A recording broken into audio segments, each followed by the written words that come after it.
You're listening to theoutdoorstation.co.uk. It's a podcast. It's a magazine. No, it's a podzine.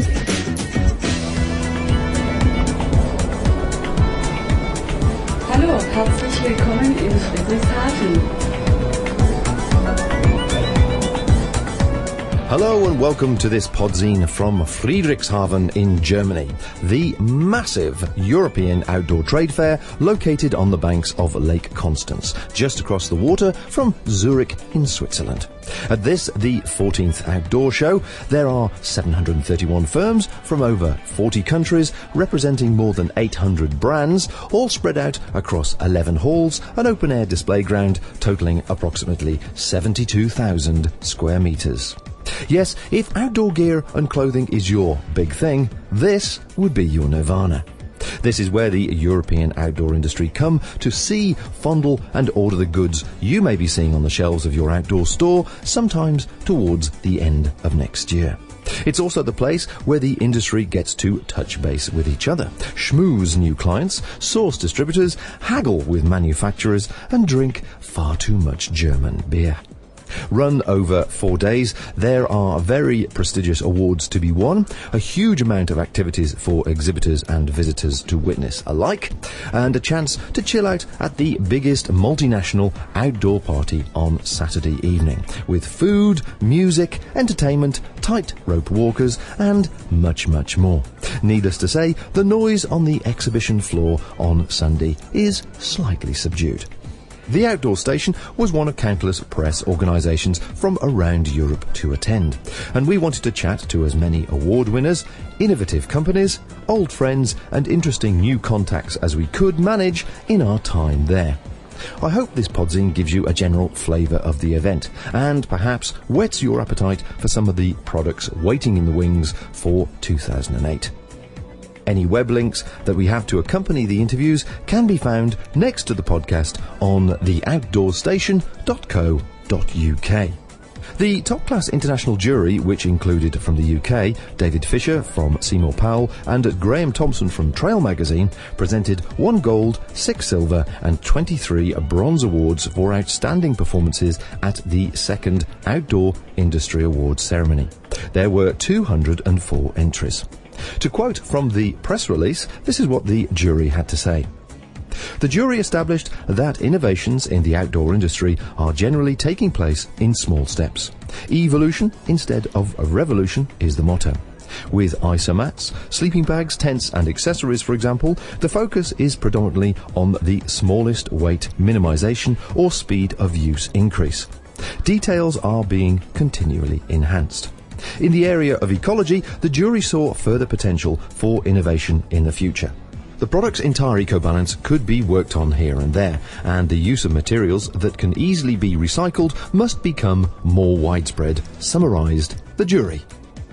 Now, on with the show.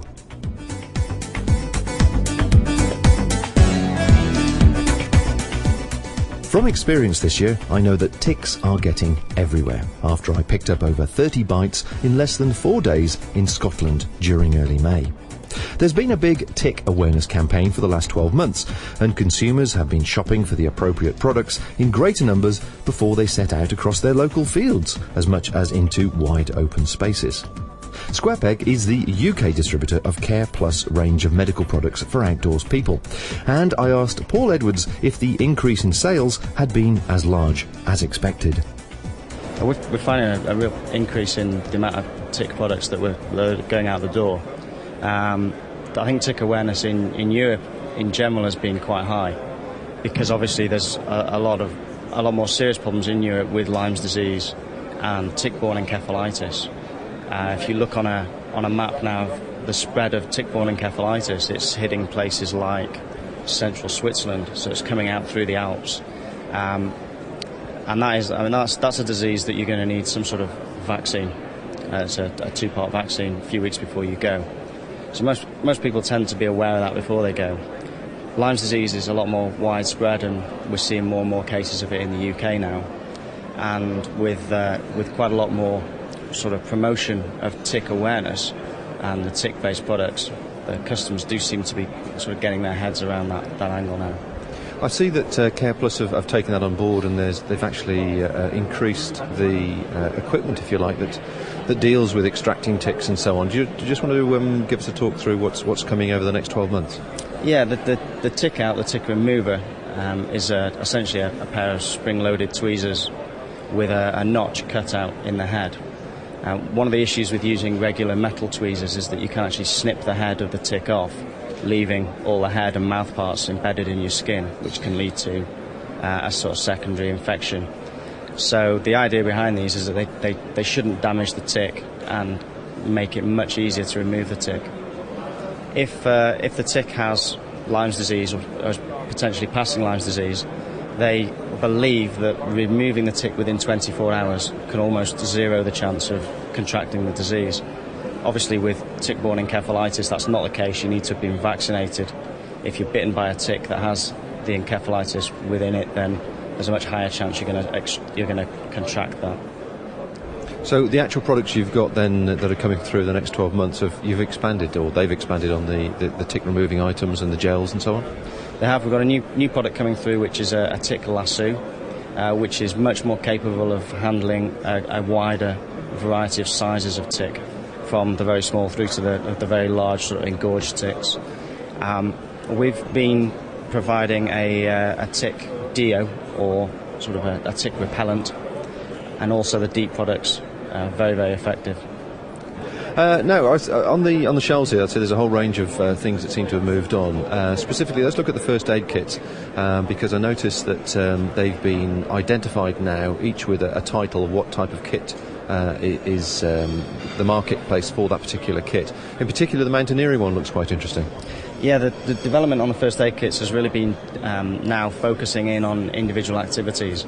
Previously, we had kits like the Professional, which was a sort of solid travelling kit, the Emergency, which is a general purpose outdoor car home kit. What they've now produced is a selection. So we have the walker, the cyclist, the mountaineer, and the real emphasis has been on the contents of the packs rather than just how they look. So things like the mountaineer will contain emergency blanket. They contain the SAM splint, which is a very interesting compact splint for broken bones and damaged joints. They all contain now a first aid booklet, which, being as it's a Dutch company, it's very easy for them to do things in multi-language. So we have it French, German, Dutch and English. It's a comprehensive first aid guide. And then there are items such as the tough cut shears, similar to ones the medics will carry on ambulance crews, and sensible items like emergency whistles. I noticed also it's nice to see that there's a first aid kit there that isn't tightly packed, so you can still add a few of your own items to suit your own medical needs. Yeah, we find a lot of the packs on the market are really nicely merchandised, but they do tend to be quite tight on the shelf. Most people do carry some additional items, whether it's allergy tablets, painkillers, certain medicines that need themselves, or often if they've done a lot of first aid, they like to put certain items that they find particularly useful within a pack. I see there's a range of Care Plus electrolyte and probiotic sachets coming through. Can you tell me a bit more about those? Yeah, the electrolytes are a product that we've been doing for some time, and that really has been a steady seller. They estimate about 80% of travellers going away will get some sort of upset stomach of one degree or another, and they recommend taking an electrolyte whenever there's a bowel movement or whenever the customer is sick. And this will put not just the water back in, but the essential minerals and salts and sugars to help fight the dehydration. On the same line of that is this new product, the Ecologic Travel, which is essentially like the popularity now of the probiotic drinks, and it's a powdered probiotic. So it's a complex probiotic that's designed to combat the effects of these bugs that can be picked up, strengthen your own personal sort of alimentary canal and system within there. You were mentioning also that next year they're thinking of putting together, or you're putting together, a festival kit, as a lot of these products can be, obviously, when they're combined for somebody going to a festival, are quite useful. When are we going to see that? We're looking at developing that over the next sort of 6 to 12 months, so hopefully in time for the festival season to kick off next year. And that should have useful items like the OOS. Obviously, dehydration can be a bit of a problem at festivals. And then other items, so things like the urinals, the travel johns, gel soaps for hygiene, because if you are using the blue portaloos, there's often nowhere to wash your hands. Just sort of sensible items that make living at a festival for 2 or 3 days a bit more comfortable. Bearing in mind, obviously, we're now in July 07. When are we going to see a lot of the new range actually on the shelves in the retailers? We expect to see them in sort of early January as a late date. But we quite often find that these products, once they've had a good reception from customers at the show, as we're getting now, that they do tend to roll in, sometimes a little earlier than that. So it could be as early as December. There are 11 halls and a massive open arena section at Friedrichshafen, and like most shows of this nature, there are exhibitors with huge stands, walled off and private, right down to the small individual booths. On one such small stand was Blue Desert from Israel, who had an eye-catching display of hundreds of coloured vials and drinking tubes hanging from every cross-section. Apparently this tube was for keeping important liquids in, and the Smart tube fitted virtually any water bottle thread.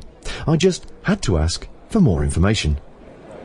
This new product is the Keep to Go, and it's tiny new design container designed to carry everything you just have in mind, like salt, coffee, pepper, liquid soap, anything like from the section of the first aid, like pills, tampons, money, body, how do you call it? Anyway, Hair solution, shampoo? Hair solution for you and for me, yeah. Also, olive oil, sugar, anything you just have in mind is perfect, 100% waterproof and seal, and it's a very safe way to carry anything. You can turn it to a keychain or just hang it with an adjustable cord, and you can turn it to a cup to go, which is the other brand name we have for the bottle holders. Okay. All right, you can see that we call it Keep to Go, the old concept and product, but from the other side is Cup to Go. So it's a new way to carry bottles from the cap. And who do you find is using these products? Is it people who are travelling, or is it people in deserts? I think anyone. It's not a specialist product. It's a product for anyone, not just for outdoor. It's a product that goes to any department store, big store, pharmacies, gas station store, convenience store, and actually anyone on the road, anyone on the move, anyone on the go.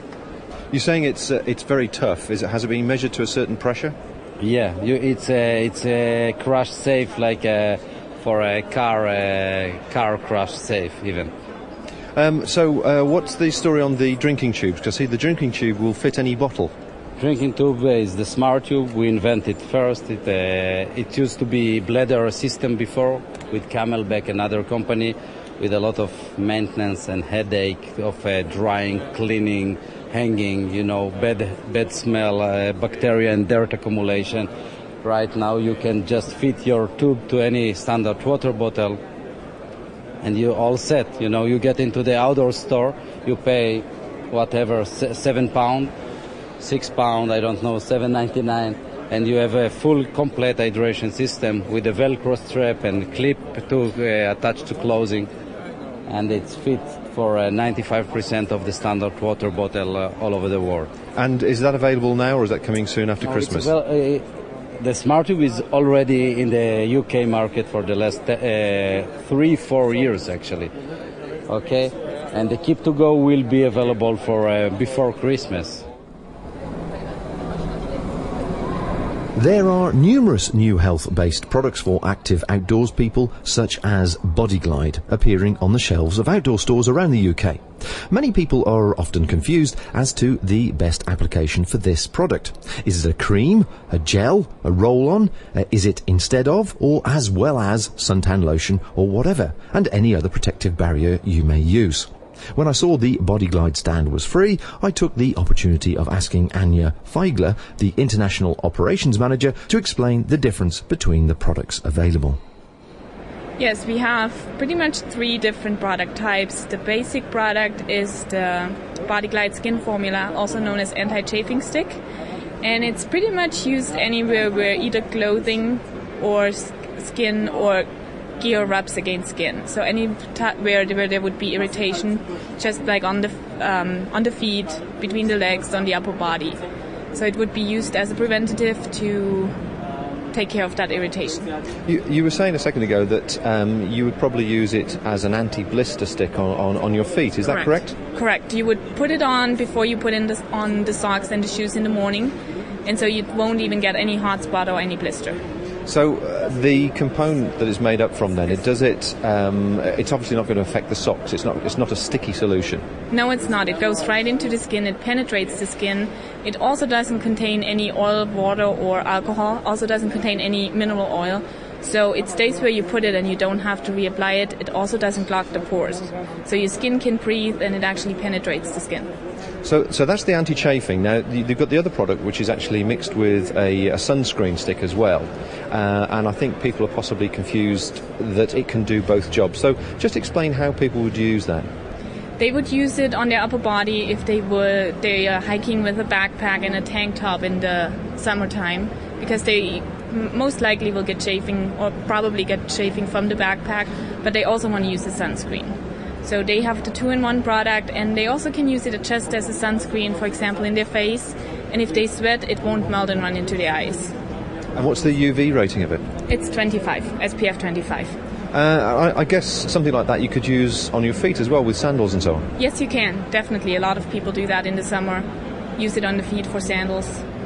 So, I mean, a lot of people when they go out hiking or travelling want to take as little as possible when it comes to preventative medicine and of sunscreens and chafing and so on. So is that a good all-round solution that will cover you for most experiences, do you think? Yes, it does, but just because it takes care of the blisters and the chafing, and it also gives you the sun protection. It also is packaged conveniently in a deodorant stick format, so you don't get it on your hands and you don't have to worry about having to wash your hands while you're out hiking or out in the wilderness. Okay. Then the other product I see you've got is that a warming stick? Yes, it's called Warm Effects, and it's a muscle activator. It actually gets its heat from menthol, and it's made so that the more you put on, the hotter it gets and the longer it lasts. And it gets hot. And again, it's nicely, conveniently packaged in a stick format, so you don't get it on your hands. So obviously when you've got muscle fatigue or aching legs and so on, that's the sort of thing you apply, presumably? Correct. Or, if it's cold outside and you're going for a hike, just to warm up, you can use it for that as well. Now I see they come in sort of a solid gel roll-on format there. If you go into a hot country and it's very, very hot, does that melt at all, that stick? It does melt at about 36 to 40 degrees Celsius. So it's our recommendation that if you're in a hot country, you wrap it into a towel, you put it in your backpack, and then it will be fine. But that, in some respects, that's no different to other products on the market, is it? Correct. It's just like a lipstick. If it's in the sun, it's made out of waxes. So if it's in the sun, it's going to melt. But if it ever melts and you put it back and it gets cold again, it goes right back into its original form. So it doesn't destroy the formula at all? No, it doesn't. It will be just as effective. Excellent. And at the end of the day, who do you find, as regards end users, use these products most of all? Is it kayakers, hikers, travellers? What sort of is the key marketplace for it? It's pretty much a product for everybody on an everyday use. It's, hikers, runners, cyclists, kayakers, adventure racers, pretty much anybody who has problems with chafing and blisters. Yeah, and I presume it's obviously going to appeal to all those people because of it works into the skin. It doesn't leave you with a greasy residue on the skin. That is correct. It penetrates the skin, it doesn't leave a residue, and it's water and sweat resistant, so even if you're out in the water, you don't have to reapply it. Hiking or trekking umbrellas are not unusual in the outdoors market, especially in the US, thanks in many ways to Ray Jardine, Go Light and several others. However, in Europe and in UK in particular, it isn't often you see them on the hills. Ideal as they may be with our humidity, the strength of the wind can make the exercise of using one sometimes a bit embarrassing. It was therefore interesting to see one stand from a German manufacturer, Eberhard Gooble, whose sole product was hiking umbrellas, available in a wealth of colours, weights and sizes. I asked Nadine Boychard who were the main end users of trekking umbrellas in Europe. There's a big range. Hikers, trekkers themselves, also very professional ones who do very big expeditions or small walking tours, also normal users for shopping and so on. You were saying a few moments ago there were certain countries that were using hiking umbrellas as normal or as standard. Which countries are they? Japan, Norway, Spain, Italy, also the US market is very popular, yes. And so have you found the reception to your umbrellas being to the show? At the show? Yes, the show is, there's a Birdie Pal Outdoors, it's the most stable one in the world. It's made of fiberglass parts and very resistant fabrics, so you can turn around the umbrellas and nothing happens at all. So just turn it around. So she just inverted the umbrella? Yes. And I reopen it and everything is fine again. Okay. So it's not broken than other standard umbrellas do. Okay, so what, apart from obviously the engineering that goes into this, what makes it a better quality product than some of the sort of inexpensive products that we see on the market? It is the quality, it is the materials. It is fiberglass, very high quality fiberglass. It is the D-shaped shaft, so the technique. It is double stitched seams. The fabric is not the cheap one. It is very resistant nylon, or other models have polyester with Teflon coating. So it's at one point the materials, at the other hand the technique and the experience we have, because the company is working with umbrellas for 80 years now. Right, okay. So that's obviously a very durable, very solid, reliable hiking umbrella, but I presume it's slightly on the heavier side. I see you've got other ones in the range here, so can we just go down the weight range? And what weight is that? So the most stable umbrella has a weight of approximately 400 grams. Okay. So that's the heaviest one, but also the most stable one. Then we have a very, very light one over here. It's a Swing Light Flex with nearly 206 grams. So it's really, really very, very light. And it's also made of fiberglass parts. So you can also turn it around and reopen it and everything is fine again. It won't break as the normal supermarket umbrellas do. And yeah. And it's got the traditional round, is that a glass fibre shaft there? Yes, it is. Okay. And do these come in a range of colours? Yes, the range of colours differ to the items. So some items have a very big range of colours, some others are the basic ones, because the people who buy the very stable one are most people who do expeditions. And they prefer more the color red and black or green for hiking. But people who also use the umbrellas for shopping, they prefer also very modern colors like ice blue or something like this. What's the UV rating of these umbrellas? Normal umbrellas have it around 12 or 10, but we also have for each item a special coating which you can buy. These umbrellas have a silver coating, and this has UV protection of 50 plus. Excellent. Now I noticed that some of them have got a quite nifty idea that you've got a torch in the hand section.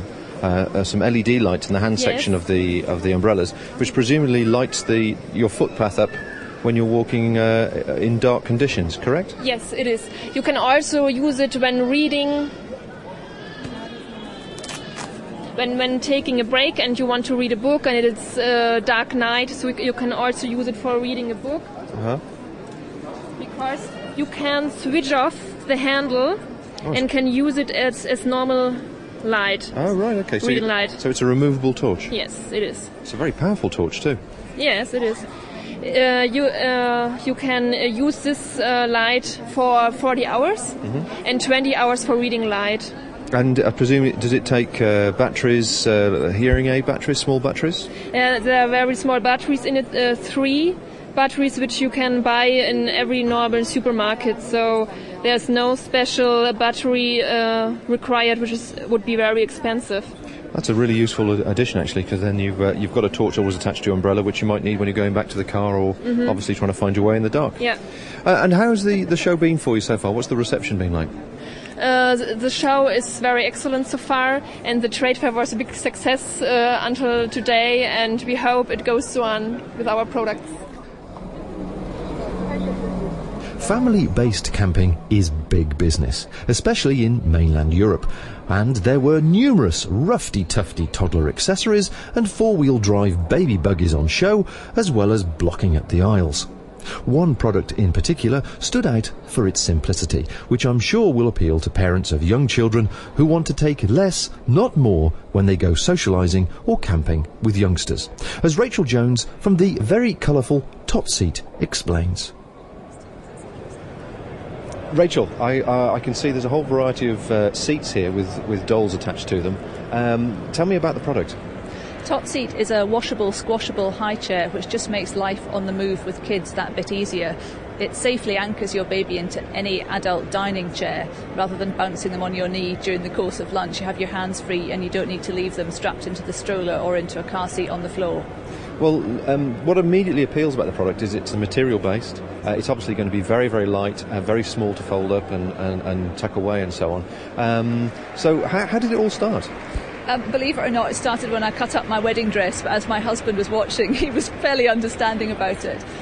We became parents fairly late in life, and we just wanted to continue to lead the life that we did with our child enjoying that rather than changing our whole perspective. And everywhere we went, there were never high chairs, so I ended up taking my jumper off and putting the jumper over the back of the chair and tying the arms underneath my child to keep her in the chair. And after one very unsuccessful experience, one wet January, just not even 3 years ago, I went home and decided to do something about it, and the only fabric I had was my wedding dress. So I cut it up and stapled it together, started and made some prototypes with the help of friends, and we gave them disposable cameras because that's what we had in those days rather than digital, and got them to test all different bits of it, how wide it was, how thin it was, how the extensions in the middle worked, and made some prototypes and took it to market, and that was just about 2 years ago. And you were saying the nursery market has really taken to it, and this is the first time you've been to an outdoor show? Yeah, no, it's been fabulous actually. In the last 2 years we've become very well established in the nursery sector, and are the kind of leading brand of chair harness in the UK and pretty much getting there in Europe, which is great. But we've had so much interest from outdoor, from people on the go who are just people like us actually. So we thought, right, well, let's go to the outdoor show and see what it's like. And we've met all the people like us who have all said, yes, absolutely fabulous, this is great. And it's so light, it's only 260 grams and washes very easily. It'll just dry in a couple of hours outside, tumble dry if you've got tumble dry, which we haven't.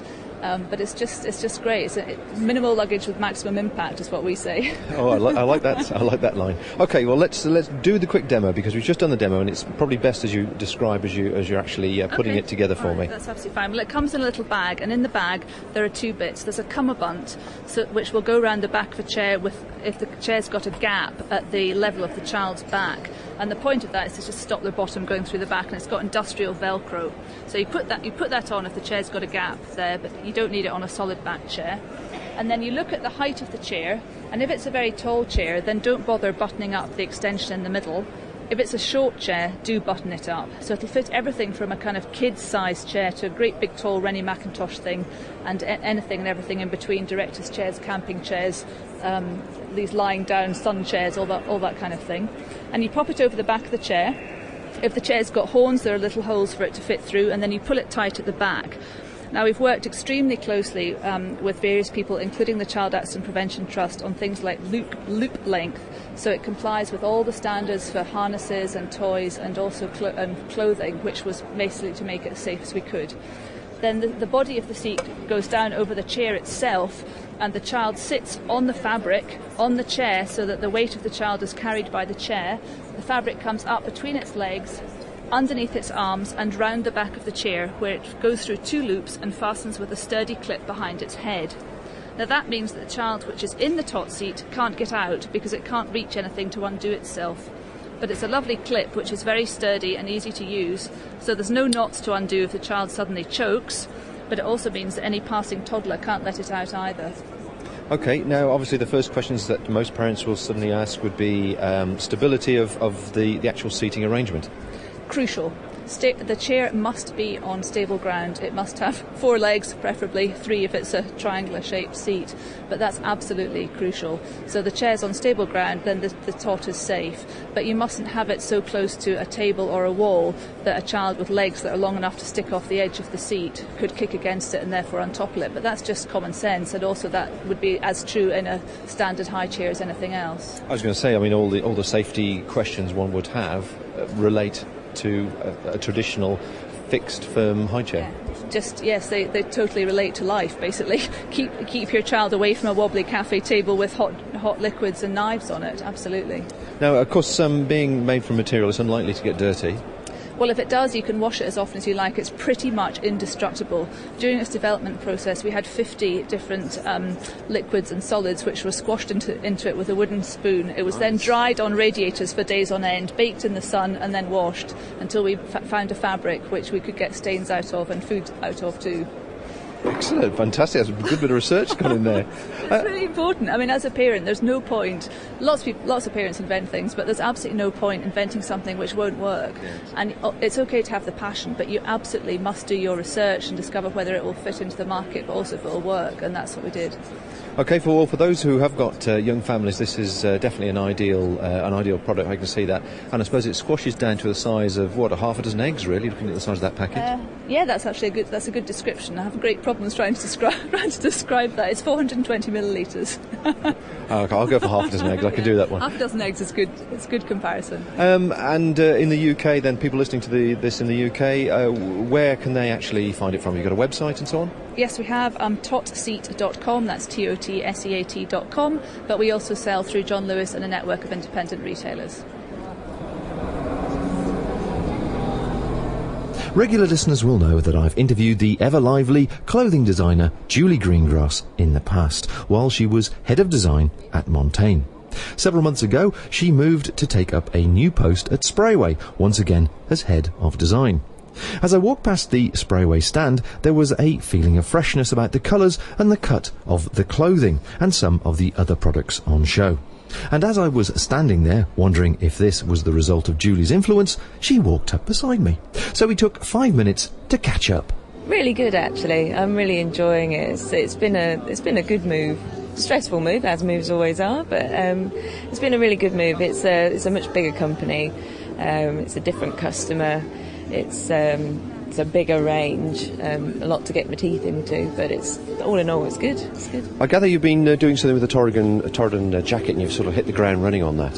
Yeah, well, it's been in the range forever, I think, and I think it needs an overhaul. It needs something different doing to it. It needs updating. So we've started to work with the guys on the trail forum. Actually, we've set up a little forum thread, and I've been asking people to tell me what they think works, what doesn't work, what they hate, and so we've got a few nice little ideas that have come through there, and it's sort of, we're going to try and keep people involved the whole way along. So it's gone a little bit quiet on the forum at the moment because I'm designing and speccing and trying to get a prototype through. But we should have a prototype in about 3 or 4 weeks, and then I can go back on and start telling people, what we've done. Maybe sort of work with Trail. We're trying to work with Trail all the way along, so maybe get some pictures of the factory when I go over in September and we're signing off salesman samples and things, just so that people can sort of have a little bit more of an idea of what actually happens in a garment process, rather than they only ever see the end result. So, and also to get them involved so that they feel part of something and having an impression on what actually goes out in the shops as well. Yeah, I think there's definitely a case of a certain amount of ownership when people have got involved in the process at some stage, and I think, it's fascinating to me, and I'm sure it's fascinating to a lot of people, the actual time scale it takes, because I know we're talking about 2008, 2009 collections in some parts, aren't we? Yeah, the stuff I'm working on now will go in the shops in August next year. So, but when we get back from the show, sort of in a month or two's time, I'll be working on spring 2009. So stuff that will go in the shops, sort of Easter, not next year but the year after. So it's it's a long process, but it never seems long enough. It always needs more time. Always a panic. Yeah. So Friedrichshafen, then, has it been a good show for you? Have you had additional feedback from obviously major customers, the bigger retailers, and so on? I think they've all been quite pleasantly surprised this season. That seems to be the feedback anyway, that people are sort of, oh, okay, that we weren't expecting that from you. It's actually quite nice, isn't it? So, I think that people have been really into it. Women's stuff is really quite strong. People are still interested in all the kids' stuff. It's only getting better, really. So looks like I joined at the right time. Excellent. Well, I know the research last year was saying that it was women was the big market, and I see some of the paperwork in the press offices saying that it's the younger market now. So obviously you're hitting the nail on the head on that score. Anything else you've got to tell us about? For spring we've got quite a few interesting little stories that are going to be happening for next year. So, I mean, you could say we're jumping on the bandwagon a little bit, but I don't think it's a bad thing to try and find sustainable resources to use. So we've got some bamboo charcoal yarn in one of our collections. We've got some t-shirts and some pants and a jacket. We've got organic cotton as well, and we've got some Polartec recycled fleece as well, which actually it's quite amazing from where recycled fleece was maybe 5 years ago, where it was sort of quite shiny and the quality wasn't very good and it was really expensive. But now it's come down in price, and we've got sort of quite a nice looking sort of 100-weight fleece, which actually looks better than most normal plain fleece. And of course it doesn't lose its insulation properties at all, does it, in the process? No, it's still exactly the same. I mean, it's getting to the stage now where the recycled stuff is almost as good as the sort of original state polyester. So it can only get better the more they work on it. So it's sort of quite exciting in terms of fabrics and things that are going on at the moment. People are really trying things. It's sort of almost more exciting than looking around the stands to see what people are doing for this year, going and see the fabric people. What about, I mean, the coconut, the bamboo fibre? Mm-hmm. I've heard a lot of people talk about it. Are the features as positive for that fibre as modern synthetics? There's sort of a few extras, because it's an inherent property rather than something that's going to wash out over time. So it's antifungal and antibacterial, and that lasts forever. And it's actually, when they're growing the bamboo, they don't need to put sort of pesticides and fungicides and stuff on them, because it's naturally got its own one there already. So actually, environmentally, it's quite a good sort of thing to use anyway, and it grows incredibly quickly, and it doesn't harm the pandas either. So they eat a different strain of bamboo, so it's all good. So they still get their lunch. They still get their lunch, yeah. And so, personally, then, what's your impression of the show? You've had a look round. You're looking at other clothing designers, and designs from obviously other parts of Europe, colours of which do seem a bit on the bright side, he says, staring across one of the stands. Yeah. What do you think? It's actually quite nice to see a lot more colour on people's stands. I think there's sort of a move away from the more traditional outdoorsy colours, big move away. But there's actually a lot of sort of more bright colours coming through. There's a lot of sort of the green that we've got on the stand, which is like a sort of quite a bright yellowy sort of green. I think the orange has gone quite well as well, and it's sort of a real change that people are starting to actually want to buy colour as well. So makes my life a lot more interesting anyway. I thought you said you were trying to keep away from pink. I can see a pink top there. Oh, well, you've got to have a bit of pink in your range, haven't you? Great, thanks Julia. But hope the rest of the show is good for you, and I'll look forward to catching up with you in your career as it develops over the next few years. Thanks a lot, Bob. See you next time. Auf Wiedersehen. Wir freuen uns, nächstes Jahr Sie wieder bei uns begrüßen zu dürfen. A quick thank you to all my guests for taking the time to join me on this Podzine. And to you, of course, for listening. That pretty well wraps up the series from Friedrichshafen. I do hope you've enjoyed the shows and that you'll stay tuned to our audio and video feeds, which can be found at theoutdoorstation.co.uk. Of course, any web links and more details about the show can also be found there. Until next time, folks, take care, get out there and enjoy some fresh air. This independent programme is produced and hosted by theoutdoorsStation.co.uk.